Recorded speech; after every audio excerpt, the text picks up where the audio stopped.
Salve, medievais! Sejam bem-vindos a mais um episódio do Medievalcast.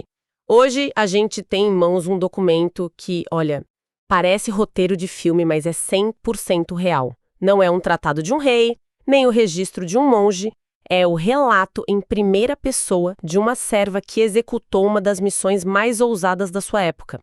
É um documento excepcional, um verdadeiro tesouro. A gente tem pouquíssimos relatos medievais escritos por mulheres, sabe? Especialmente por quem não era da realeza ou de uma ordem religiosa. E esse aqui é uma janela direta para a mente de alguém que normalmente a história apaga. Exatamente. Nossa análise hoje vai mergulhar na história de Helene Kotanner, uma dama de companhia da rainha da Hungria, lá em 1440. E a história que ela conta é a de como ela recebeu a tarefa de roubar o tesouro mais sagrado do reino, a Santa Coroa de Santo Estevão. E o contexto, assim, era de tensão máxima. A Hungria estava no meio de uma crise de sucessão. O rei tinha acabado de morrer. Deixando a rainha viúva e grávida. Exato. E aí, num ato de desespero para garantir o trono para o filho que ainda ia nascer, ela cria um plano secreto. Um plano que dependia inteiramente da coragem dessa mulher, da Helene. Um plano que colocava a Helene e os filhos dela em perigo de morte. Ok, vamos destrinchar isso. A história começa em 1439, com a morte do rei Alberto II. A esposa dele, a rainha Isabel de Luxemburgo, fica sozinha, grávida e politicamente muito vulnerável. Extremamente vulnerável. E a pressão externa foi imediata.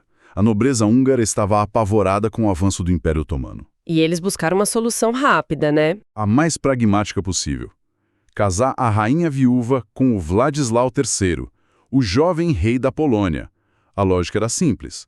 Unir os reinos, criar uma aliança militar forte contra os otomanos. Faz todo sentido do ponto de vista estratégico. Mas a rainha Isabel, ela detestou a ideia. O relato da Helene tem uma citação direta da rainha que é incrível. Ela diz: "Queridos senhores, por favor, não me deem um pagão. Eu preferiria me casar com um camponês cristão." E é uma fala muito forte. E além disso, ela estava convencida de que o bebê era um menino e que ele deveria herdar o trono, não um rei estrangeiro. Mas aí que está a astúcia política dela. Sob uma pressão imensa, ela finge que vai ceder. Ela concorda, em princípio, com o casamento para ganhar tempo. Só que nos bastidores, ela já estava preparando outra coisa. Um golpe. Exatamente. Um plano que dependia de uma única mulher. Então a rainha chama a Helene Kotanner, sua serva de confiança, e dá ordem: vá ao castelo de Plintemburgo, hoje Visegrad, e roube a Santa Coroa de Santo Estevão. E a gente precisa entender o peso dessa ordem. Não era só roubar um objeto de ouro e joias, né? Não mesmo. Desde o século XI, essa coroa era o símbolo máximo da legitimidade real na Hungria. Nenhum rei era considerado legítimo se não fosse coroado com ela. Era a chave do reino. E o dilema da Helene, como ela mesma descreve, é palpável nas palavras dela. "O pedido me assustou, pois significava grande perigo para mim e para meus filhinhos." Ela conta que ficou sem saber o que fazer, sozinha, sem ninguém para pedir conselho, só Deus. E o raciocínio dela para aceitar é uma visão fascinante da mentalidade da época. Ela não pensa só no perigo físico. Ela conclui que se ela não agisse para ajudar o herdeiro legítimo e algo desse errado, ela teria pecado contra Deus e contra o mundo. A lealdade e a fé foram maiores que o medo da morte. Exato. É um conceito de dever que vai muito além da nossa ideia de autopreservação hoje. É incrível que ela tenha aceitado, mas essa lealdade era tão absoluta assim? O relato dela foca muito na fé, no dever, mas é difícil imaginar que um risco desses não veio com a promessa de uma boa recompensa, não acha? Ela estaria garantindo o futuro da família dela. É uma pergunta excelente. O texto dela não fala nada sobre recompensas materiais. Ela enquadra tudo em termos de lealdade e obrigação religiosa. O que pode ser uma forma de se apresentar de maneira mais nobre, né? Pode ser. Ou talvez a promessa de segurança para a família dela no novo reinado fosse tão óbvia que nem precisava ser dita. Naquela estrutura feudal, a lealdade era a maior garantia de sobrevivência. Bom, ela aceita a missão. Mas não sozinha. Encontrar um cúmplice, no entanto, foi um problema. O primeiro homem que eles chamaram, a Helene conta que ele ficou tão dominado pelo medo que toda a cor sumiu de seu rosto e sumiu. Simplesmente desapareceu. Mas um segundo homem, um nobre húngaro que ela sabiamente não nomeia, se mostrou leal, sábio e sensato. O time estava formado. E a execução do plano exigiu, ousadia, planejamento e uma dose gigantesca de sorte. A noite escolhida foi 20 de fevereiro de 1440. E o primeiro golpe de sorte foi inacreditável. O castelão, o responsável por guardar a coroa, estava doente e não dormiu no seu posto, que era bem ao lado da sala do tesouro. Uma falha de segurança que abriu a janela de oportunidade perfeita.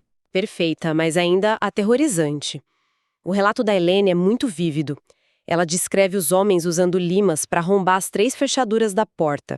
Ela escreve: trabalharam tão arduamente que o som das pancadas podia ser ouvido com clareza. Imagina o barulho ecoando no silêncio do castelo. E enquanto eles trabalhavam, a Helene ficou de vigia, ajoelhada, rezando. E a prece dela é impressionante. Ela diz que temia mais pela alma do que pela vida. Ela pede a Deus para morrer ali mesmo se o plano fosse contra a vontade dele ou se trouxesse mal ao povo. Isso mostra o peso moral que ela sentia. Para ela não era um roubo, era um ato com consequências cósmicas. E isso fica muito claro no momento de puro pânico. Enquanto reza, ela ouve uns ruídos, barulho de armadura. Ela acha que foram descobertos. O corpo dela treme, ela sente um suor frio. Nossa. Mas depois de olhar e não ver ninguém, ela chega a uma conclusão muito medieval, nas palavras dela. Certamente era o diabo que teria gostado de frustrar nosso plano. Claro, para ela era o diabo. Mas olhando com os olhos de hoje, esses ruídos não poderiam ser só a madeira do castelo estalando no frio da noite, ou um guarda em outro corredor, tudo amplificado pelo medo extremo dela. Com certeza, a adrenalina devia estar no máximo, mas o que importa é como ela interpretou. A crença na interferência do demônio era real para ela. Exatamente. E a reação dela é negociar com o divino em tempo real. No meio do medo, ela faz uma promessa. Se tudo der certo, ela faria uma peregrinação a Mariazel. É uma barganha pela proteção de Deus. E a barganha parece ter funcionado. Pouco depois, os cúmplices saem com o prêmio, a coroa estava dentro de um cofre de couro. E o plano para esconder foi genial. Simples, genial. Pegaram um travesseiro de veludo vermelho, abriram, tiraram parte das penas, colocaram a coroa dentro e costuraram de novo. O maior tesouro do reino, disfarçado de bagagem. E a fuga? A fuga era tão ou mais perigosa que o roubo. Eles estavam em território hostil, controlado por nobres que apoiavam o outro rei. Se fossem pegos, era a execução na certa. E a jornada de volta foi de puro nervosismo. A Helene escreve: eu me voltava para trás com frequência, temendo que alguém nos seguisse, mas o clímax da fuga acontece na travessia do rio Danúbio, que estava congelado. Uma aposta muito arriscada. O gelo em fevereiro já pode estar bem frágil. E quase deu terrivelmente errado. A Helene narra a cena com um drama de tirar o fôlego. Eles estão no meio do rio quando o gelo se quebra. Não acredito! Bem sob o peso da carruagem que levava as outras damas da corte. Ela descreve gritos, caos, a carruagem tombando na água gelada. O medo dela era total. Pensei que nós e a Santa Coroa morreríamos juntos no Danúbio. Mas na narrativa dela, Deus intervém de novo. Ninguém se afoga. As damas são resgatadas, mas a carruagem e os pertences se perdem. O quase desastre se transforma em resgate milagroso, o que reforça na mente dela que a missão era justa. Que cena! E a ironia, as damas mais nobres, incluindo a duquesa da Silésia, acabam sendo acolhidas justamente no trenó da Helene. O trenó que carregava a coroa. Exato. Elas viajaram o resto do caminho sentadas praticamente em cima da coroa sem fazer a menor ideia. É quase cômico. É um detalhe incrível. E para Helene, isso era um sinal. Deus não só o salvou, mas usou o veículo da missão sagrada para proteger a nobreza. Superado o Danúbio, eles finalmente chegam ao castelo da rainha em Comorne no dia 22 de fevereiro. E aqui a história tem uma coincidência que, se fosse num filme, a gente acha forçada. O que acontece? Eles mal chegam e descobrem que a rainha está em trabalho de parto, naquele exato momento. Não é possível. A chegada da coroa e do herdeiro, ao mesmo tempo. Exatamente. Ela descreve com espanto: não demorou meia hora para que o Deus Todo-Poderoso tivesse um jovem rei pronto para nós. O bebê, o menino, recebe o nome de Ladislau. Missão cumprida. E o passo seguinte era usar o fruto do roubo. A coroação do bebê aconteceu quando ele tinha só 12 semanas. E a Helene, claro, estava lá. E ela faz questão de registrar um detalhe que, para ela, foi um milagre. A prova final. Ela diz que quando o arcebispo colocou a coroa pesada na cabeça da criança, o bebê ergueu a cabeça com a força de uma criança de 1 ano. Isso é fascinante. Mas sendo um pouco cético, será que isso aconteceu mesmo como ela descreve?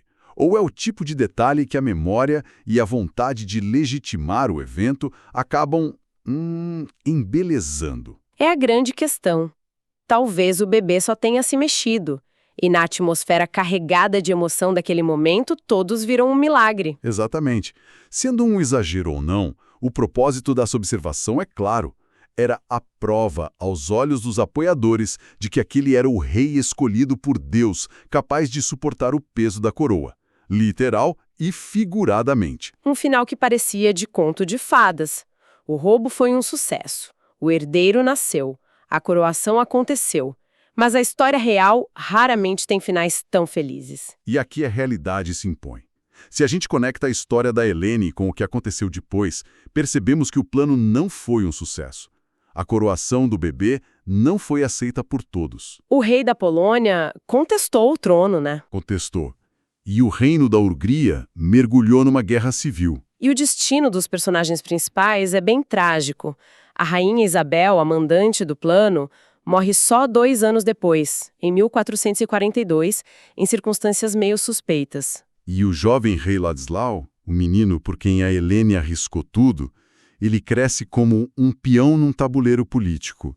Ele nunca chega a reinar de verdade. A história dele termina de forma abrupta, ele morre aos 17 anos e entra para a história como Ladislau o Póstumo. Análises modernas sugerem que a causa da morte pode ter sido leucemia. Pois é. A história da Helene nos mostra que mesmo um plano perfeitamente executado pode ser completamente engolido pela imprevisibilidade da política, pela força bruta dos exércitos. No fim das contas, a narrativa da Anne Cotanar é um registro impressionante de lealdade, fé e uma coragem quase inacreditável. É um lembrete de que a história não é feita só por reis, mas também por pessoas como ela, que realizam atos extraordinários. Sem dúvida. E o valor deste documento é inestimável. Ele nos dá acesso direto à mentalidade de uma mulher medieval no meio de uma crise. A gente vê o mundo através dos olhos dela, um mundo com demônios, milagres e um senso de dever inabalável. As memórias da Helene sobreviveram por um acaso da história, um manuscrito que quase se perdeu. E isso nos deixa com uma pergunta para refletir. Quantas outras histórias, como a dela, de pessoas comuns, apanhadas em eventos extraordinários, foram perdidas para sempre?